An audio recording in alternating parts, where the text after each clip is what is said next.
जय सीताराम।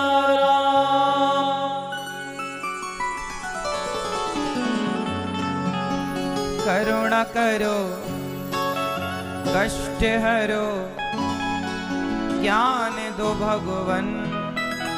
भव में फंसी नाव मेरी तार दो भगवन। दर्द की दवा तुम्हारे पास है, ये जिंदगी दया की है भीख मांगती। सांसों की माला में सिमरूं मैं सीताराम।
तुझसे क्या मैं यही सोचूं भगवन। जिंदगी जब तेरे नाम कर दी अर्पण। तुझसे क्या मैं यही सोचूं भगवन। जिंदगी जब तेरे नाम कर दी अर्पण। सब कुछ तेरा कुछ नहीं मेरा।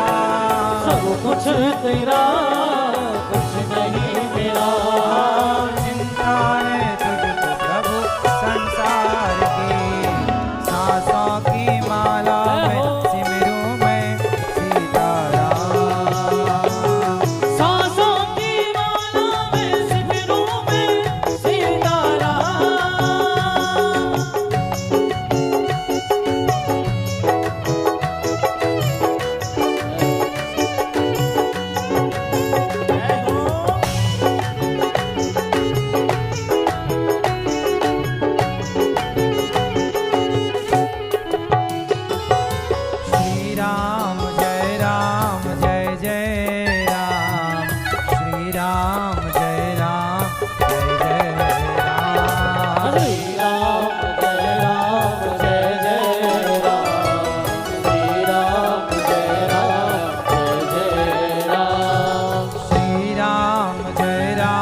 जाएंगे तेरे बिगड़े काम।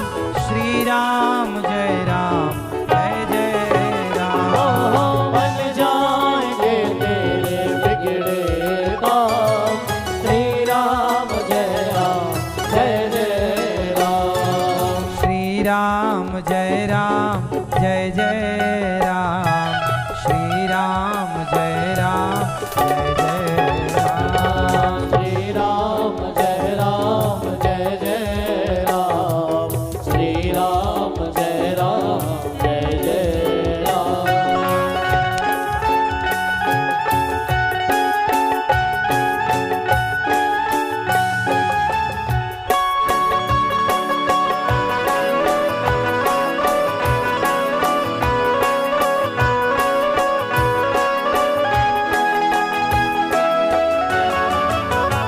सूरज की गर्मी से मिल जाए परवर को छाया।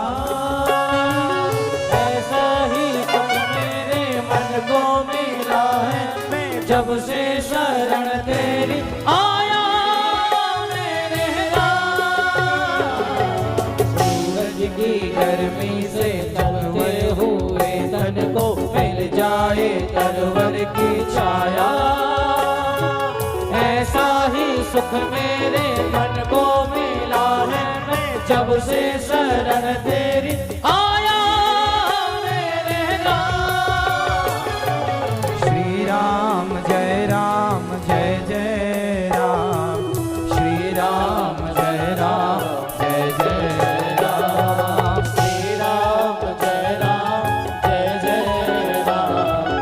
श्री राम जय राम जय जय राम। श्री राम जय राम जय जय राम। श्री राम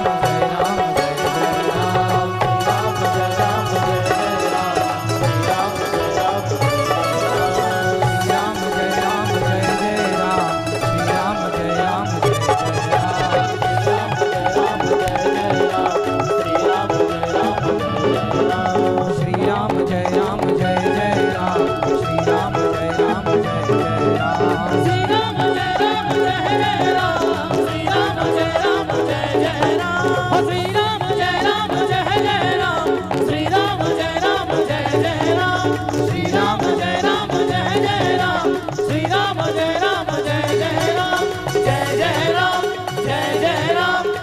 जय राम।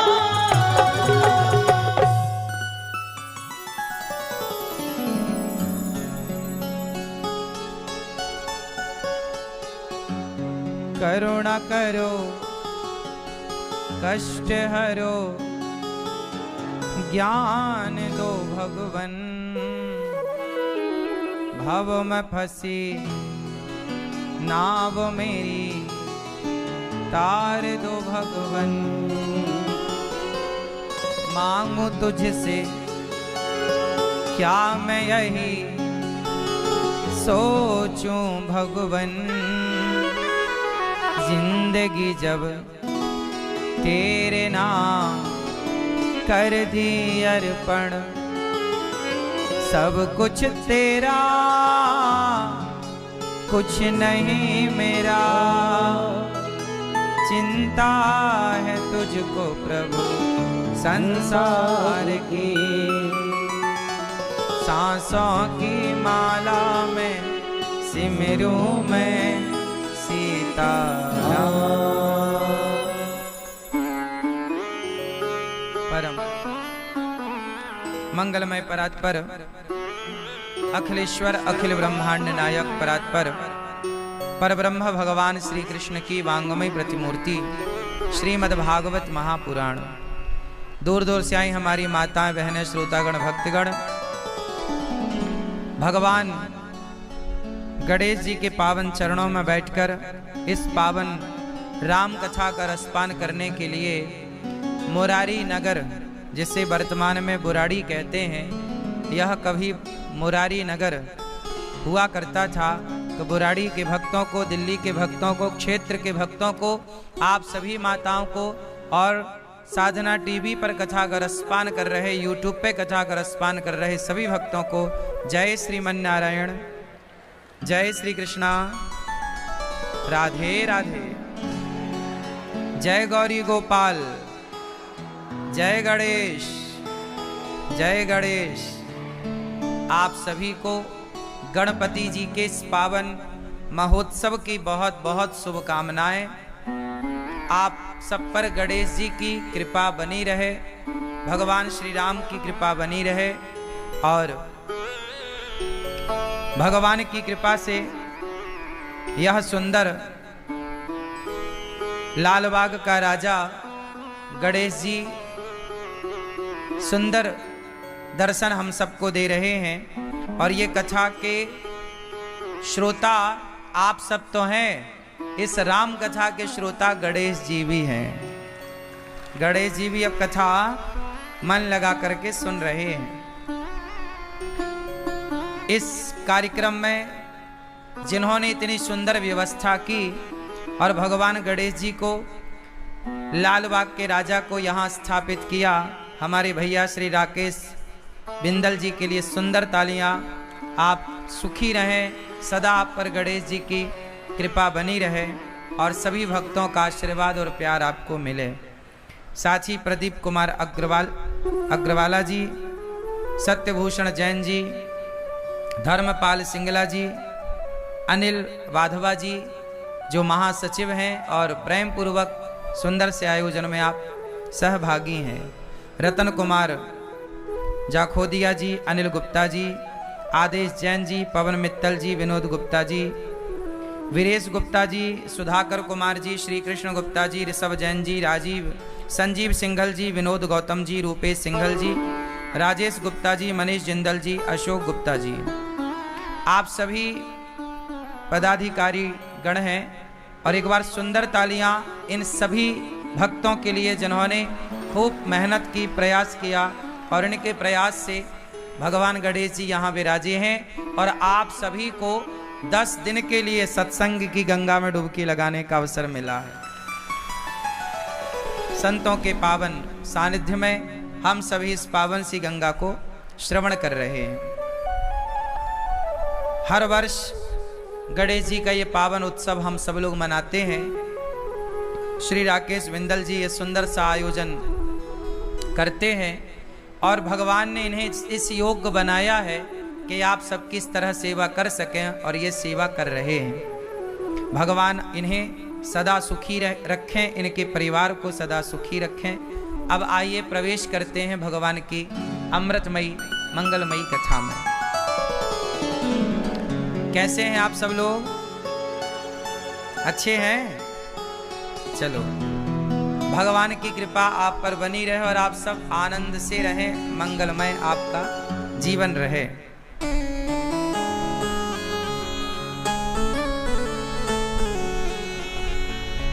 श्री गणेश बिंदल जी चेयरमैन, श्री सत्यभूषण जी, पवन मित्तल जी, धर्मपाल जी और हमारे भैया श्री राकेश गुप्ता जी भी यहाँ उपस्थित हैं, जो साधना चैनल के मालिक हैं और सेवा कर रहे हैं। पूरे देश तक टीवी के द्वारा, साधना टीवी के द्वारा आप सब कथा सुनते हैं। साधना टीवी जिनकी है, जो इस चैनल को चलाते हैं, वो भैया श्री राकेश गुप्ता जी यहाँ उपस्थित हैं। एक बार सुंदर तालियां आप श्री के लिए।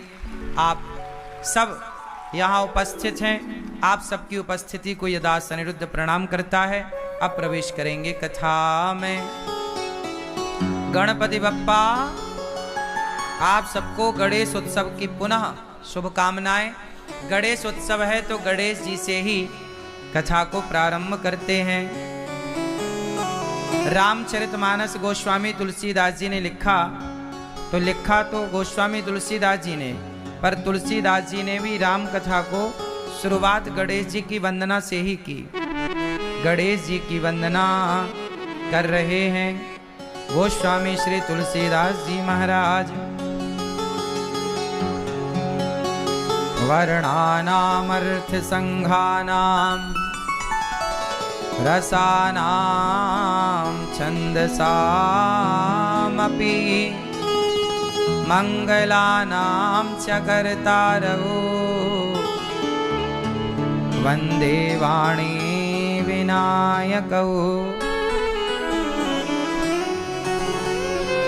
अक्षरों के अर्थ समूह, रसों, छंदों और मंगलों की जो मंगला है, जो मंगल करने वाले हैं गणेश जी, और वाणी को पवित्र करने वाली माता सरस्वती हैं, इन सबको प्रणाम करते हैं गोस्वामी जी।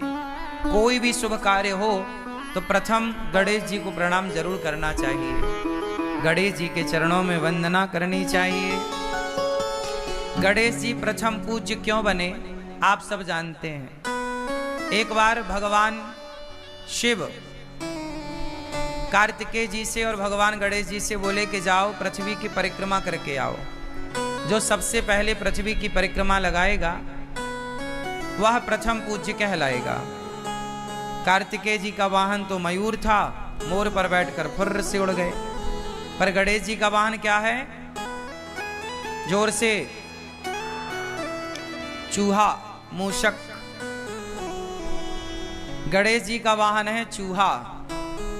तो गणेश जी धीरे धीरे चले। अब गणेश जी जब चले तो गणेश जी सोचे कि मैं पूरी पृथ्वी की परिक्रमा कैसे लगाऊं। बोले संपूर्ण विश्व माता पिता में समाया है, क्योंकि माता पिता में हम समाये थे। माता पिता से ही ये संसार प्रकट होता है। इस संसार में कोई भी हो, बिना माँ बाप के संसार में आने की इजाजत नहीं है। भगवान ही क्यों ना हो, उनको भी माता पिता का आश्रय लेना पड़ा। देवकी वसुदेव, कौशल्या, दशरथ जी। इस संसार में ऐसा कोई नहीं है जो भगवान भी माँ बाप के बिना आए।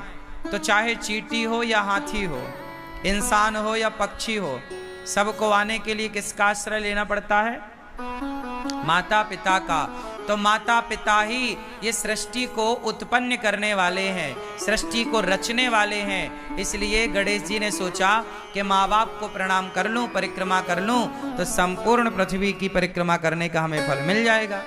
गणेश जी ने माँ बाप की परिक्रमा लगाई, और जैसे माँ बाप की परिक्रमा लगाई, पूरी पृथ्वी की परिक्रमा लगाकर कार्तिकेय जी आए।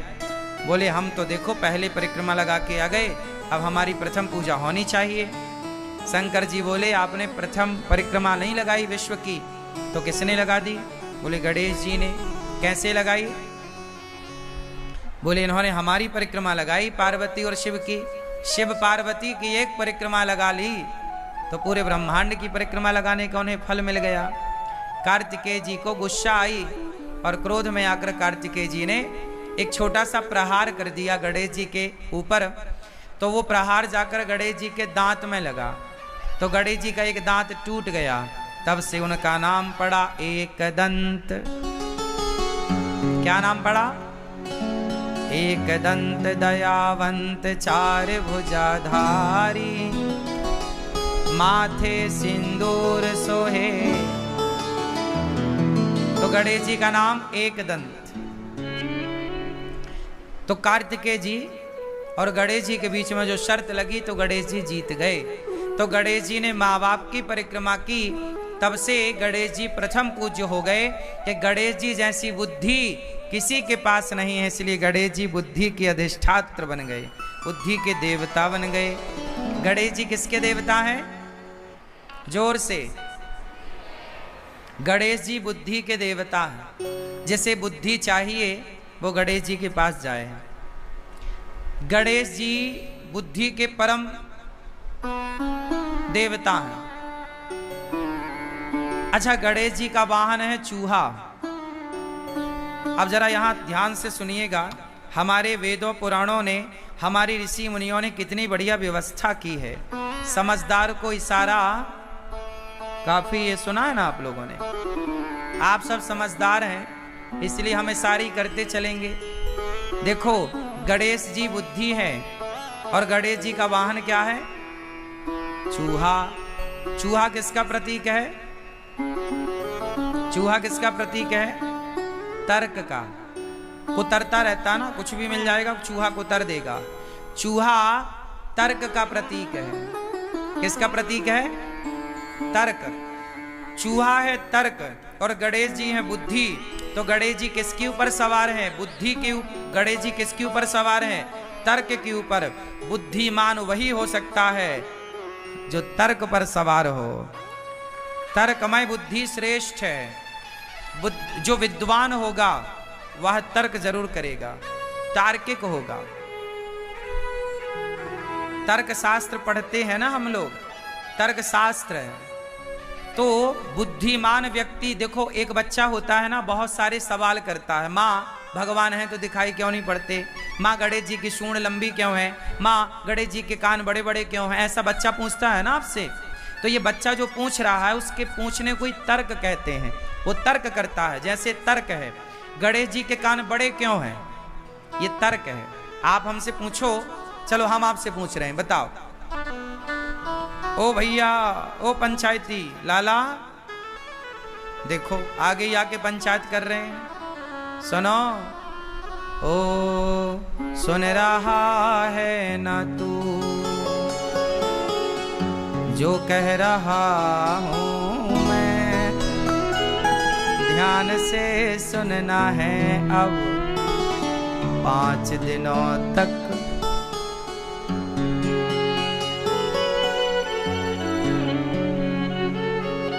ठीक है, चलो बताओ, गणेश जी के कान बड़े बड़े क्यों हैं? आप पंचायती भाई साहब, ये क्या है? ये मैं इनसे प्रश्न कर रहा हूं, मतलब मैं इनसे तर्क कर रहा हूं। यही है तर्क। गणेश जी के कान बड़े बड़े क्यों हैं? ये क्या है? बोलो बोलो, क्या है ये? तर्क है। क्या है ये? तर्क। अच्छा, तर्क कौन कर सकता है? सवाल कौन कर सकता है? मूर्ख व्यक्ति कभी सवाल नहीं कर सकता। पढ़ा लिखा बुद्धिमान ही सवाल कर सकता है। सवाल करने वाला तार्किक है, मतलब पढ़ा लिखा है। छोटे छोटे बच्चे बहुत सारे सवाल करते हैं, क्योंकि उनके अंदर, वो अभी पढ़े लिखे तो नहीं है, पर उनकी जिज्ञासा है, तर्क है। तो तर्क कौन कर सकता है? बुद्धिमान व्यक्ति। एक बच्चा वो होता है जो अपने टीचर से बहुत सारे सवाल करता है। सर जी समझ में नहीं आया, ऐसा क्यों हुआ? ये ऐसा है तो ऐसा क्यों हुआ? वैसा है तो वैसा क्यों? जो बच्चा बहुत सारे सवाल करता है मतलब वो बुद्धिमान होगा। और जो बच्चा मास्टर से कुछ नहीं पूछता वो 1 नंबर का बुद्धू होगा। बात सही है कि गलत है?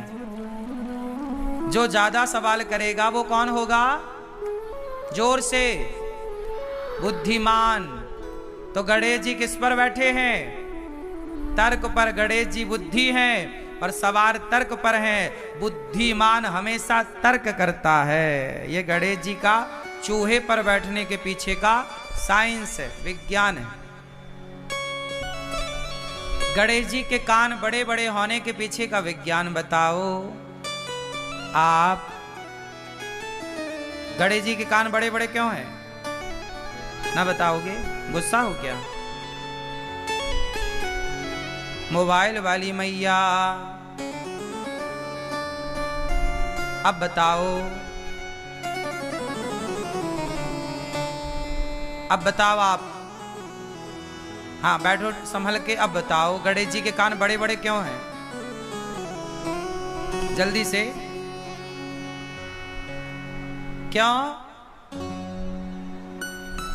गणेश जी के कान बड़े हैं, इसलिए आपको मैसेज दे रहे हैं कि भैया ज्यादा से ज्यादा सुनो, ज्यादा से ज्यादा सुनो।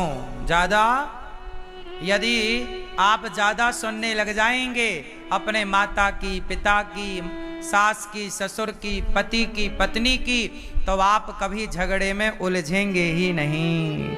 जो ज्यादा सुनता है वो झगड़े में नहीं उलझता। जो कम सुनने वाले होते हैं, बोले मैं आपकी क्यों सुनूं, जो कहते हैं मैं आपकी क्यों सुनूं, वो झगड़ा जरूर करेगा। और जो सुन लेता है, सुन लो ना, माँ की, पिता की, पत्नी की, पति की, सुन लो। गणेश जी के कान, गणेश जी के कान, मैया,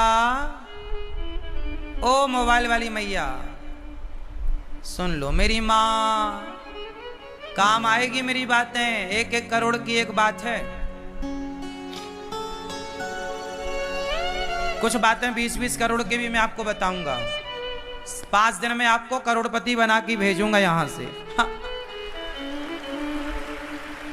करोड़ों का ज्ञान यदि आपके पास ना है तो कह देना। मैया आप सुन रही हो ना, आवाज आ रही है? तो बताओ गणेश जी के कान बड़े क्यों हैं? आपको ज्यादा से ज्यादा सुनना है। आप लोग कम सुनते हो ना, इसलिए झगड़ा होता है। पर गणेश जी क्या मैसेज दे रहे हैं? ज्यादा सुनो। अच्छा, गणेश जी का मुंह दिखाई पड़ता है आपको? क्यों? गणेश जी के दर्शन करके बताओ, गणेश जी का मुंह दिख रहा है? हाँ या ना? हाँ या ना? हाँ या ना? जोर से। गणेश जी का मुंह नहीं दिख रहा है। गणेश जी के मुंह अंदर है, सूंड ऊपर है। सूंड दिख रही है, मुंह दिख नहीं रहा है। मुंह भीतर की तरफ होता है। गणेश जी के कान बड़े हैं और मुंह अंदर है, मतलब दिख नहीं रहा है। मतलब गणेश जी का मैसेज है कि मुंह को छिपा के रखो, मतलब बोलो कम, सुनो ज्यादा। कान बड़े रखो, मुंह को छिपा के रखो, बोलना। जो लोग कम बोलते हैं वो सुखी होते हैं। जो दिन भर बोलते हैं, ज्यादा बोलते हैं, बकवास करते हैं, वो किसी ना किसी उलझन में उलझते ही उलझते हैं। सही है? सारा झगड़ा कहां से होता है? मुंह से। महाभारत कहां से हुआ? द्रौपदी के मुंह से धोखे से निकल गया कि अंधों के अंधे होते हैं, दुर्योधन के लिए। अवश्य निकल गया, दुर्योधन ने बात पकड़ ली और फिर दुर्योधन ने बोला इसके कपड़े उतार दो। तो महाभारत धनुष बाण से तो बाद में हुआ, पहले कहां से हुआ? मुंह से ही हुआ। तुमने कहा कि अंधा है, अंधों के अंधे होते हैं, द्रौपदी ने कहा। तो दुर्योधन बोला मैं बदला लूंगा, इसने मुझे अंधा कहा, मैं इसके कपड़े उतारूंगा। भरी सभा में द्रौपदी को नग्न करने के लिए, निर्वस्त्र करने के लिए दुशासन पकड़ के ले आया और भरी सभा में द्रौपदी को निर्वस्त्र करने का प्रयास किया। अब आप समझो कि सारा झगड़ा कहां से हुआ? बोलो, मुंह से हुआ। इसलिए कहता हूं गणेश जी की तरह मुंह को छिपा के रखो, मतलब कम बोलो, कानों को थोड़ा बड़ा करो ताकि ज्यादा से ज्यादा आपको सुनने का अभ्यास हो। ज्यादा सुनो, कम बोलो। चलो, गणेश जी का पेट बड़ा है, बताओ क्यों? आप बताओ, गणेश जी का पेट बड़ा क्यों है? हा? खाते ज्यादा हैं। आपने क्या खवा दिया? आपने क्या खवाया? कुछ नहीं, नहीं खवाया, फिर पेट कैसे बड़ा हुआ? मैया, पीली मैया, चश्मा वाली मैया और पीली मैया। हाँ, आप बैठे बैठे बताओ, क्या झोला लेके आई हो? एक झोला कथा सुनोगी? चलो बताओ, क्या गुजिया लाई हो झोले में? भूख लगी तो खा लेंगे। चलो बताओ, गणेश जी का पेट बड़ा क्यों है? बताओ मेरी माँ। ज्यादा खाते हैं? नहीं, गणेश जी ज्यादा नहीं खाते। गणेश जी एकदम फिट हैं, पर पेट बड़ा के पीछे एक मैसेज है। गणेश जी का पेट बड़ा इसलिए है, समाज को समझाना चाहते हैं कि भैया परिवार की बातों को पेट में ही रखा करो, पचा लिया करो, परिवार की बातों को बाहर ना उगला करो। आप लोग जरा घर में झंझट होती है ना तो जाके पड़ोसन के घर रो लेती हो, सास ने ऐसा कह दिया, फलाने ने ऐसा कह दिया। आपके पेट में कुछ भी ठहरता नहीं है, सब उगल देती हो या उगल देते हो। इससे क्या होता है? संत जन कहते हैं अपने, एक दोहा बोल रहा हूं, फिर आप अर्थ बोलना, हमें उसका अर्थ नहीं आता, आप लोगों से जानेंगे आज। अपने अपने घरन का दुख ना कहियो रोई, सुन इठले हैं लोग सब, बांट न ले हैं कोई। अपने अपने घरन का दुख ना कहियो रोई, सुन इठले हैं लोग सब, बांट न ले हैं खोए। आप सब अपने घर का दुख किसी से मत कहो, क्योंकि दुनिया सुनती है आपके संग रो रो कर, और आपका दुख रो रो कर दुनिया सुन लेगी। आपके जाने के बाद हंस हंस कर लोग बताते हैं कि देखो इसके घर ऐसा हो गया, इसका पति ऐसा है, इसकी पत्नी ऐसी है, इसका परिवार ऐसा है, इसका बेटा ऐसा है। इसलिए अपने घर की बातें कभी कितना भी अपना हो मत बताओ, पचाओ। इसलिए गणेश जी का पेट बड़ा, कुछ बातें पेट में, हर चीज बताने की नहीं। समझ में आई क्या? बोलो हाँ कि ना। बैठ जाओ अब मेरी माँ अच्छे से। अच्छा, गणेश जी खाते क्या हैं ज्यादा? जोर से क्या? लड़ुअन को भोग लगे। काय का भोग लगे? गणेश जी लड्डू खाते हैं, और हम भारत के लोग भी लड्डू खाते हैं। हम सनातनी लोग ना लड्डू ज़्यादा खाते हैं। हमारे यहाँ मकर संक्रांति आती है तो लड्डू बनते हैं, गणेश उत्सव आता है तो मोदक बनते हैं। महाराष्ट्र में मोदक एक प्रकार का लड्डू ही होता है, पर लड्डू की बड़ी परंपरा है हमारे भारत में। क्यों? भारत में अनेक क्षेत्र में अनेक प्रकार के लड्डू बनाए जाते हैं। बेसन के लड्डू, तिल के लड्डू, है ना, और ना जाने किस किस के लड्डू आप सब बनाती होंगी मेरी माँ, और लोग खाते भी होंगे। अनेक अनेक लड्डू हम सब बना के खाते हैं। मोतीचूर के लड्डू, हाँ या ना, राजगिर के लड्डू, फला फला फला खूब सारे लड्डू। गणेश जी को लड्डू बड़ा पसंद है। क्यों? मैसेज क्या है लड्डू के पीछे? आप लोग लड्डू के पीछे का मैसेज समझिए, विज्ञान समझिए। लड्डू बनता है बहुत सारे दानों को जोड़कर। जैसे तिल का लड्डू बनाना है तो ढेर सारी तिल लेनी पड़ेगी और सारे तिल के दाने को जोड़ना पड़ेगा। जब जोड़ के एक कर दोगे तो लड्डू तैयार। एक दाने को दूसरे दाने से जोड़ा जाता है। बोलो हाँ। दाने को दाने से जोड़ दो, लड्डू तैयार।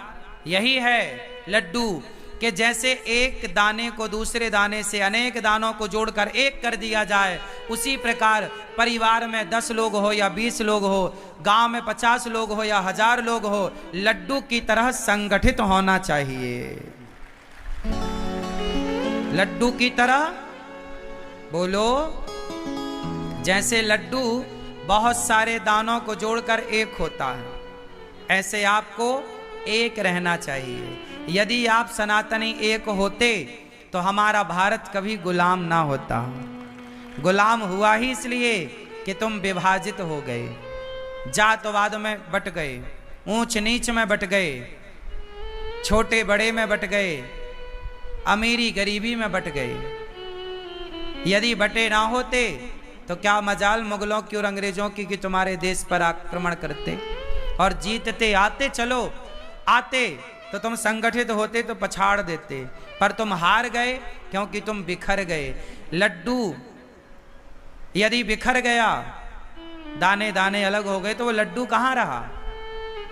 लड्डू तो तब तक है जब तक वो एक है, जुड़ा है, संगठित है। बस यही है। गणेश जी लड्डू खा के आपको कहते हैं कि मेरे भारतवासियों, मेरे सनातनियों, गणेश को मानने वाला प्रत्येक व्यक्ति सुन ले कि गणेश की पूजा करते हो तो लड्डू की तरह, लड्डू जैसे दाने को दाने से जोड़ के रखता है, आप भी सारे गणेश के पुजारी जुड़ के रहिए, सनातनी संगठित रहिए उस लड्डू की तरह। और लड्डू में मिठास भी होती है। संगठित तो रहना है पर आपस के रिश्तों में मिठास हो। क्या हो? रिश्तों में क्या हो? परिवार संगठित रहे लड्डू की तरह और मिठास, मीठे मिठास से भरा रहे। जहां सुमति तहां संपत्ति नाना, जहां कुमति तहां विपत्ति निदाना।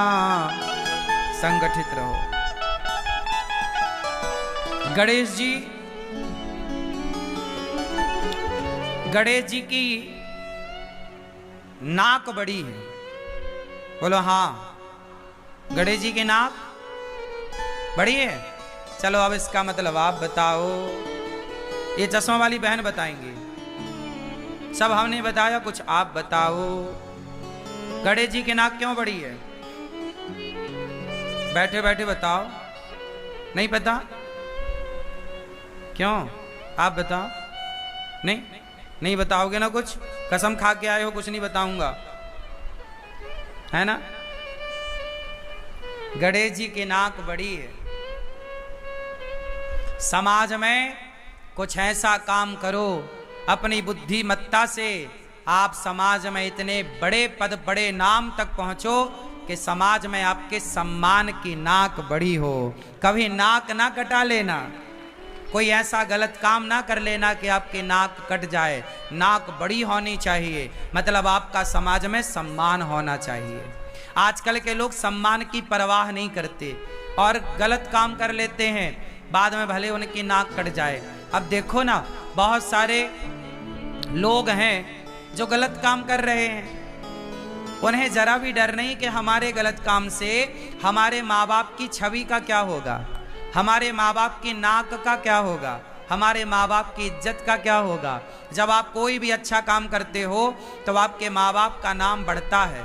जब कोई भी आप अच्छा कार्य करते हो तो आपके गांव का, आपके समाज का, आपके देश का नाम आपसे गौरवान्वित होता है।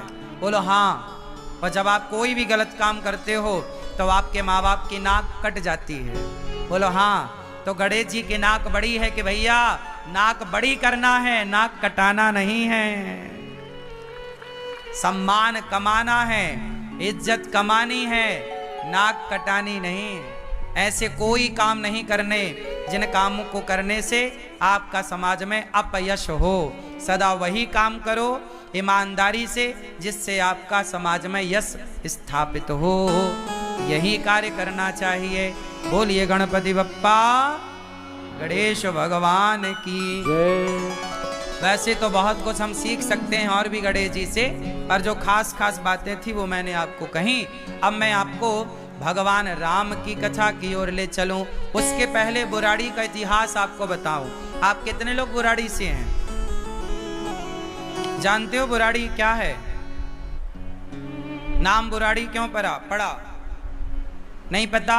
तो सुनो, बुराड़ी का नाम बुराड़ी नहीं है। बुराड़ी का नाम आज के 5000 साल पहले ये जगह जो यमुना के तट पर जो बुराड़ी गांव है, जिस गांव को बुराड़ी कहा गया, यह गांव मुरारी था एक समय पे। आज से 5000 साल पहले इस गांव का नाम क्या था? मुरारी। इस गांव को मुरारी कहा जाता था। क्यों कहा जाता था? क्योंकि इस मुरारी नाम के गांव की, इस बुराड़ी नाम के गांव की यमुना मैया थी और मैया यमुना का भगवान श्री कृष्ण से पहला मिलन यहीं पर हुआ था बुराड़ी में। तो यमुना कालिंदी उनका नाम था। कालिंदी और भगवान श्री कृष्ण की भेंट इस मुरारी नाम के गांव पर हुई। इस स्थान से जब श्री कृष्ण की यमुना जी से भेंट हुई तो नाम पड़ा मुरारी। गांव का नाम था कृष्ण मुरारी। बाद में इसे बुराड़ी कहा गया। तो यह माता यमुना की तपस्थली रही है। भगवान श्री कृष्ण एक बार भ्रमण करते करते यहीं पर आए थे और यहीं पर उन्होंने सूर्य पुत्री यमुना जी को देखा तपस्या करते। माँ यमुना यहीं बुराड़ी में तपस्या कर रही थी। तो अर्जुन ने देखा कि प्रभु कोई स्त्री तपस्या कर रही है। तो भगवान गए।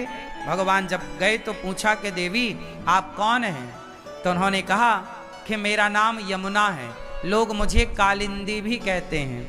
तो आप क्या चाहती हैं? बोले मैं आपसे विवाह करना चाहती हूँ। तब भगवान श्री कृष्ण का चौथा विवाह यहीं संपन्न हुआ था। भगवान श्री कृष्ण का चौथा विवाह। तो बुराड़ी भगवान श्री कृष्ण की ससुराल है। भगवान श्री कृष्ण की क्या है? जोर से। तो हम कहाँ बैठे हैं? कन्हैया की ससुराल में। यहाँ यमुना माँ की तपस्थली